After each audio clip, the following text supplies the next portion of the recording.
안녕하세요. 저는 이제 결혼 3년 차의 29살 여자입니다.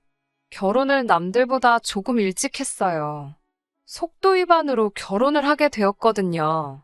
그러게 이렇게나 후회할 거였으면 조심 좀 했어야지 하실 분들도 있겠지만 저는 그게 실수라고 생각하지도 않고 사랑스러운 우리 아이 보면 후회가 되지도 않습니다. 그만큼 행복했었거든요. 결혼 생활 중 남편과 저 사이에 사소한 다툼 따위 참 많았지만 그게 그렇게 저를 힘들게 하는 일은 없었습니다. 시부모님들은 했던 말 잘 안 지키고 공수표 남발하시는 게 조금 있기는 하지만 심성이 나쁜 분들은 아니라고 생각했었습니다. 처음에는 했던 말 바꾸시거나 그런 말 한 적 없다고 잡아떼시는 모습이 저를 당황스럽게 만들긴 했지만 점차 시간이 지나면서 어느 정도 적응이 되다 보니 익숙해지고 두 분이 그저 아들 부부한테 잘 해주시고 싶은데 상황이 여의치 않아서 그냥 말뿐일지라도 이렇게 하시는 거구나 하고 받아들이기로 했었습니다. 똑같은 손주가 태어나는데 그게 아들인지 딸인지 무슨 차이가 있나 싶지만 시부모님, 특히 아버님께서 뱃속에 있는 아이가 아들 손주라는 사실에 엄청나게 좋아하셨어요. 기분 낸다는 식으로 산후조리는 시부모님께서 책임져 주신다고 호언장담을 해줬기에 저도 그렇게 알고 있었습니다. 그때는 그게 그냥 지나가는 말로 하신 건 줄은 상상도 못했죠. 그런 것도 모르고 남들처럼 임신기간 중에 유명한 산후조리원들을 알아보고 있었습니다. 남편이 알아보면서 여기저기 보여주며 여기는 연예인 누가, 재벌가 누가 산후조리 한 곳이라며 2주에 2천만 원이 넘는 곳을 보여주기도 했어요. 이왕 내주신다는데 제일 비싼 곳에서 받으라고요. 조리원 인맥이 평생 간다는 이야기를 들어서 저도 당연히 욕심이 생기긴 했지만 인생에서 길어봐야 2주 정도 머무는 곳인데 그런 거금을 주고 지내야 하나? 남들 받는 평범한 곳에서 남들 내는 만큼 내고 지내는 게 과연 그렇게 큰 차이가 있겠나도 싶고 조리원 인맥이라는 게 진짜 있기는 한 건가 의구심도 들었어요. 무엇보다 아무리 제 돈 주고 머무는 게 아니라고 할지라도 무슨 유명한 해외 관광지 호텔보다도 비싼 비용을 내면서 하루 지내는 게 제 마음이 편할까 하는 생각을 하니 엄두가 나질 않더라고요. 그래서 최대한 이것저것 비교해보며 마음에 드는 합리적인 곳을 찾아 골라 예약을 했습니다. 시간이 지나서 아이가 태어났고 아이 태어나고 병원에서 3일 정도 있다가 곧바로 시어머니 카드 들고 가서 예약해둔 산후조리원에 가서 결제를 했어요.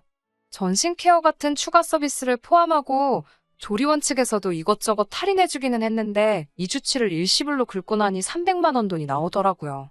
조금 부담스러운 액수기는 했지만 시부모님께서 기꺼이 아들 손주 위에 내주시겠다고 호언장담을 했으니 문제 없을 거라고 생각했어요. 그런데 그 액수를 확인하신 건지 바로 전화가 오더라고요. 엄청 당황하신 말투로 카드로 300만 원이 빠져나갔는데 이게 뭔 돈이냐고 아는 거 있냐고 하시더라고요. 어머님 딴에는 이게 무슨 사기 같은 거 당한 건가 생각이 드셨나 봐요. 그게 아니고요. 어머님 하고 어머님 진정부터 시켜드리고 지금 저희 예약해놓은 조리원 와 있다고 어머님께서 신경 써주셔서 덕분에 정말 좋고 마음에 드는 곳으로 예약했다고 정말 너무나 감사하다고 몇 번 말씀드렸지요. 그런데 이게 조리원 결제대금이라는 걸 인지하자마자 어머님은 목소리부터 바뀌더니 저보고 정신머리가 있는 거냐고 하면서 욕을 하기 시작했습니다. 조리원 비용이 뭐가 그렇게 비싸냐고 이게 무슨 돈이 이렇게나 나오냐며 너 진짜로 조리원 온 거 맞냐고 다급한 말투로 계속 저를 다그치시더라고요. 어머님께 요즘 조리원 비용치고는 평범하게 나온 거라고 설명드리고 싶었는데 이미 그 말을 꺼내기도 전에 전화로 이게 뭔데 그렇게 비싸냐고 요즘 애들 돈에 이렇게 개념이 없어서 쓰겠냐고 성질을 부리시더라고요. 자기 때는 산후조리 같은 건 있지도 않았던 건데 이제 처음 시작하는 신혼부부가 벌써부터 이렇게 사치를 부리면 앞으로가 안 봐도 뻔하다고 하시면서 혼자서 중얼중얼 하시더라고요. 해주신다고 해서 한 거고 부담드리지 않기 위해서 더 비싼 곳들 포기하고 최대한 저렴하고 좋은 곳 발품 팔아가며 찾아서 한 건데 그런데도 이렇게 욕을 먹고 있으니 살짝 어이도 없고 할 말도 없었습니다. 평소에도 뭐 해주시겠다 공수표 남발하셨는데 이번에는 다른 것도 아니고 아이가 태어나는 거니 설마 이번에도 거짓말 하시겠어? 하는 생각을 했었거든요. 뭐 달리 드릴 말도 없고 해서 그냥 가만히 조용하게 있었더니 어머님이 얼른 환불받고 자기 집으로 오라고 하셨습니다. 산후조리 그거 반값에 본인이 해주신다고 돈 그런 데다 버리지 말고 자기한테 그 밥만 줘도 조리원 뺨치게 도와주겠다고 하시더라고요. 아니, 산후조리비 본인이 해주신다고 했으면서 본인이 해줄 테니 돈을 내놓으라는 건 또 무슨 소리며. 그리고 솔직히 아무리 정말 정성을 다해 저를 돌봐주신다고 한들 산후조리를 세상 어느 며느리가 시댁에서 받고 싶겠어요? 어머님께는 이 조리원 예약한 지도 벌써 반년이 넘어가고 그렇게 저희가 단순 변심으로 환불 요청을 할 수도 없다고 예약금 걸어놓은 것도 있고 공실라면 이쪽에도 손해기 때문에 깐깐하다고 아무래도 환불은 안 될 것 같다고 말씀드렸지요. 그러니까 또 저랑 통화 중인 건 안중에도 없으신지 혼잣말로 계속 중얼거리시더라고요. 아무래도 며느리를 잘못 들인 것 같다는 둥 아들 낳아준다고 칭찬해줬더니 기고만장해진 건가? 이러면서요. 제가 어머님한테 무슨 말씀을 하시는 거냐고 물었는데도 제 질문은 듣는 둥 마는 둥 계속 혼자서 이 상황 저 상황 말도 안 되는 상상을 해가면서 제가 마치 정신 빠진 며느리고 우리 아들은 여자복도 없다느니 하면서 저를 완전 이상한 사람으로 만들어 드라마를 쓰고 계시더라고요. 어이가 없어서 가만히 있는데 보호자로 따라 나온 친정엄마가 제가 전화통화하면서 표정이 굳어있는 걸 보니 옆에서 저를 쿡쿡 찌르시면서 무슨 일이냐고 계속 물어보시고 계셨어요. 그런데 통화가 계속되면서 원성이 높아지니 전화기 너머로 소리가 조금 새어나갔는지 친정엄마도 시어머니가 지금 전화기 너머로 조리원 비용이 너무 많다고 저를 나무라고 있는 상황을 다 알게 되셨습니다. 어머니가 통화하고 있는 제 전화기 뺏어가지고 사부인 내 딸 산후조리비는 내가 할 테니 환불을 받으라던지 정신 빠진 며느리라는 그런 말씀은 이제 그만하시죠 하고 말하셨어요. 막상 어머님도 대화 상대가 저에서 사돈인 친정엄마로 넘어가니 불편하기는 했었는가 봐요.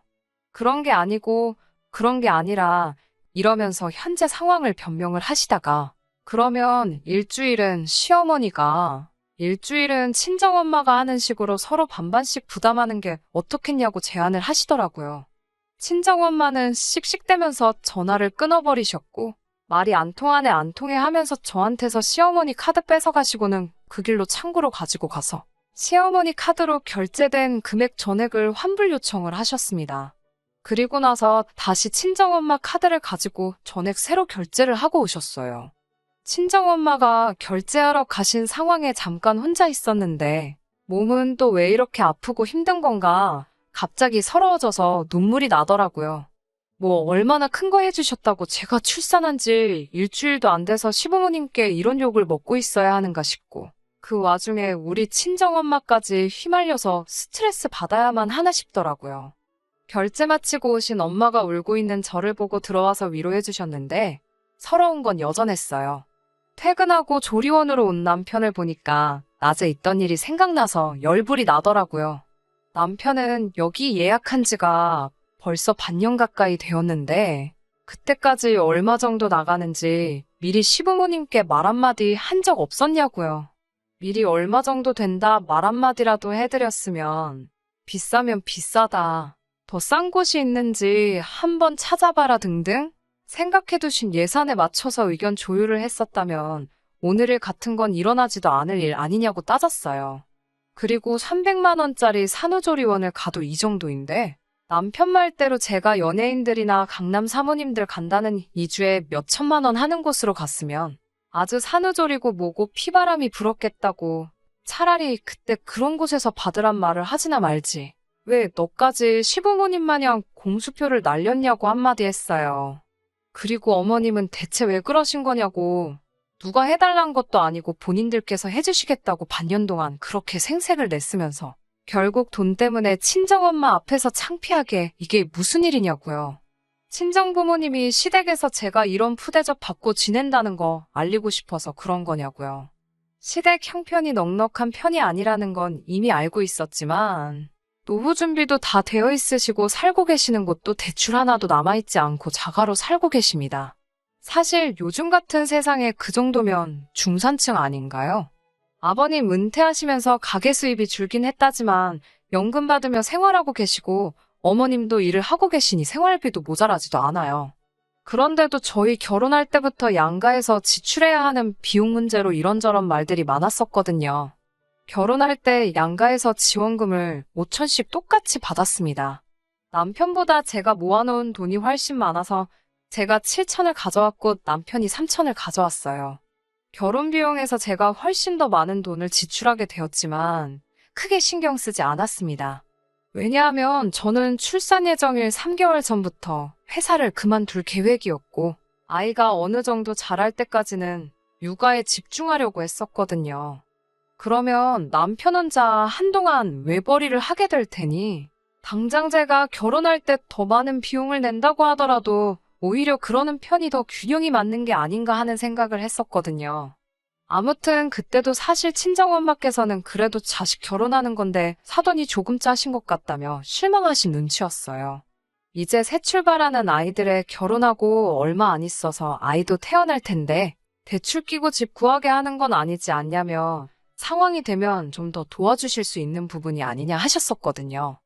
그리고 친정 부모님이 여력이 되시는 만큼 돈을 더 해주시겠다고 했는데 저는 남편과 제가 모아둔 돈이 차이가 있다고 할지라도 결혼지원금에서 양가 부모님이 내주시는 부분은 차이가 있으면 아무리 제가 출산 후 육아에 집중하는 전업주부가 된다고 해도 남편이 기가 죽지는 않을까. 그리고 우리 쪽에서만 결혼 비용으로 더 큰 돈을 지출한다면 불공평한 결혼을 했다는 생각을 갖고 살게 되지는 않을까 걱정이 돼서 제가 거절했었습니다. 우리끼리도 할 수 있다고 말이에요.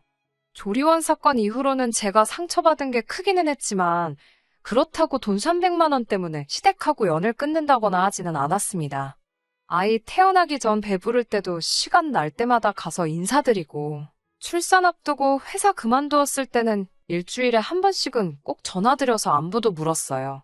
출산 후에도 마음 상하게 한 그 일 최대한 잊어버리려 노력하고 아이 때문에 자주 찾아뵙지는 않았지만 전화를 자주 드렸습니다. 그런데 코로나 터지고부터는 아무래도 찾아뵙는 일이 더 힘들어지더라고요. 그래서 자연스럽게 시댁하고는 조금 거리를 두고 지내게 되었습니다. 친정에도 전화만 드리고 찾아뵙지는 않았으니 친정에만 집중하고 시가를 무시한 것도 아니에요. 평소에 시부모님께서 저희들에게 공수표를 남발하시기는 했지만 약간 실제로 그렇게 해주실 수 있을 것 같은 것들만 하셨었거든요. 노후 준비 다 되어 있으니 어버이날이든 명절이든 용돈 같은 거 필요 없다. 다 너네가 아끼고 모아 좋은데 쓰거라라고 하시면서도 정말 명절날 빈손으로 찾아뵈면 이웃집 누구누구네는 며느리가 냉장고를 바꿔줬다더라. 건강식품을 달마다 보낸다더라. 뭐 이런 식으로 말을 꺼내신다던가 그런 사소한 것들이요. 그런데 최근 얼마 전부터는 누가 물어보지도 않았는데 먼저 저희 결혼할 때 남들 집 안 해줘서 미안하다. 뭐 이런 말을 꺼내시면서 몇 년 뒤부터는 어디서 돈이 들어올 수도 있으니까 그때 돈을 좀 보태줄 테니 더 좋은 집으로 이사가거라 이런 말을 매번 만날 때마다 꺼내시네요. 아버님은 시어머니가 말씀하시면 옆에서 추임새만 넣고 계시다가 한마디씩 보태는 정도고 늘 시어머니가 먼저 이야기를 꺼냅니다. 그동안 날린 공수표만 가지고 비행기 정도 한 대 살 수 있을 정도고 조리원 사건 때 이미 크게 한번 데인 적이 있어서 믿지는 않아요. 그리고 저는 솔직히 시부모님 재산이나 돈에 관심도 없고 관심이 있었다면 아무리 속도 위반일지라도 결혼 준비하는 시점에 뒤집었을 거예요. 매번 공수표 날리실 때는 진짜 해주실 것처럼 이야기하시니 괜히 기대해봤자 상처만 또 받지 않겠나 하는 생각이 들기도 해서 저는 기대도 안 하고 있고 바라지도 않고 있었으며 혹시나 나중에 가서 진짜로 지금 말하는 대로 저희한테 집 살 돈을 주신다고 해도 크게 기쁠 것 같지도 않고 받지 않겠다고 했을 거예요. 더 큰 집이나 좋은 집이 욕심이 났었다면 친정에서 해준다고 할 때 그걸 받았으면 받았지. 이제 와서 큰 돈을 조건 없이 주신다고 하니 아무리 지금 남편이 외벌이하면서 대출금 갚으며 허리띠 졸라매고 살고 있지만 지금 상태가 마음 편하고 좋습니다. 저만 그런 게 아니라 남편도 똑같이 우리 힘으로 사는 게 더 좋고 부모님 재산 갉아먹으며 살고 싶지는 않다고 하는 걸 보니 저랑 비슷한 생각인 것 같고요. 처음 이 이야기를 꺼내셨을 때는 그냥 저희가 거리 두고 지내서 그런가 보다 싶었는데 이젠 뭐 제 얼굴 볼 때마다 몇 번이고 그 이야기 꺼내시고 뜬금없이 전화하셔서는 전화로도 같은 이야기만 하고 전화 끊으시는데 아주 귀에 딱지가 내려앉을 정도더라고요.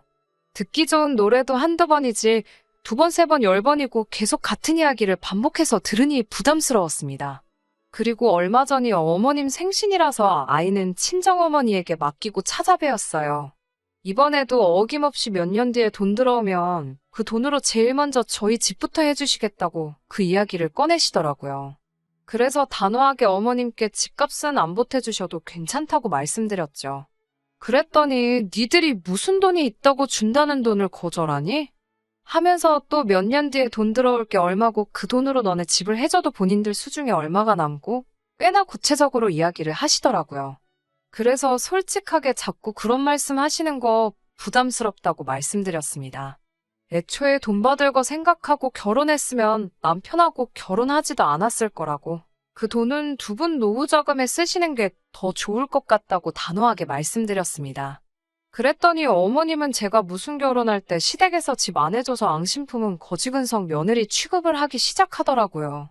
조리원 때 이야기를 꺼내더니 그때 이후로 도통 찾아오지도 않고 제가 시댁이 돈이 없다고 무시를 하고 있었다고 하더라고요. 어이가 없었어요. 자주 찾아뵙지 않은 건 사실이지만 그건 조리원 사건 때문에 마음 상해서 일부러 거리를 두고 지낸 게 아니고 코로나 때문이고 시댁에 방문 안 한 만큼 친정에도 똑같이 안 갔거든요. 그리고 그 돈을 제가 달라고 한 적도 없고 결혼할 때도 양가 지원금에 대해서 정말 단 한마디 말도 꺼낸 적 없었는데 갑자기 제가 시댁이 돈이 없다고 무시를 하니 어쩌니 하시니 참 어이가 없더라고요. 조리원 일은 일부일 뿐이고 결혼 전부터 여태까지 참아왔던 게 한 번에 다 터져나왔어요. 시어머니께 단도직입적으로 말했습니다. 그러면 어머님은 제가 받을 게 있어야만 시댁에 잘하는 속물이라 생각하시는 거냐?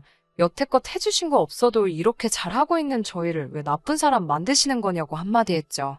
그러니까 어머님이 이번에는 어느 집 며느리는 해외여행도 보내주고 뭘 해줬다더라.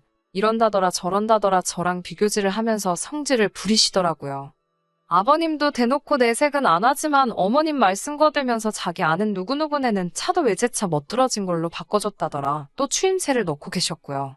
없던 일 지원해서 저를 거지근성 가득한 며느리로 만드는 가운데 다른 집 며느리들이랑 비교까지 하고 있으니 더 참을 수가 없더라고요.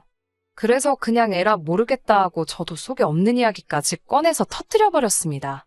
그 집 며느리들은 시댁에서 집 해줬는가 보죠. 저희도 그럼 집 지금 해주시라고. 그러면 저희가 차도 바꿔드리고 냉장고도 바꿔드리고 이것저것 다 해드린다고요.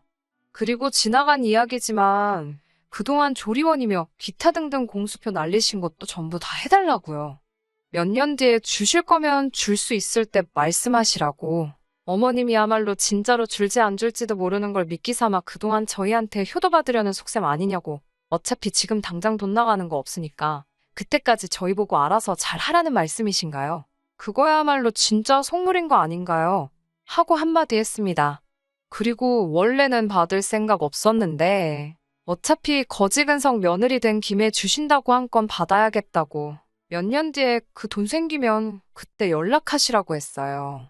어머님이 원하시는 대로 받은 만큼 효도하는 며느리 되겠다고요.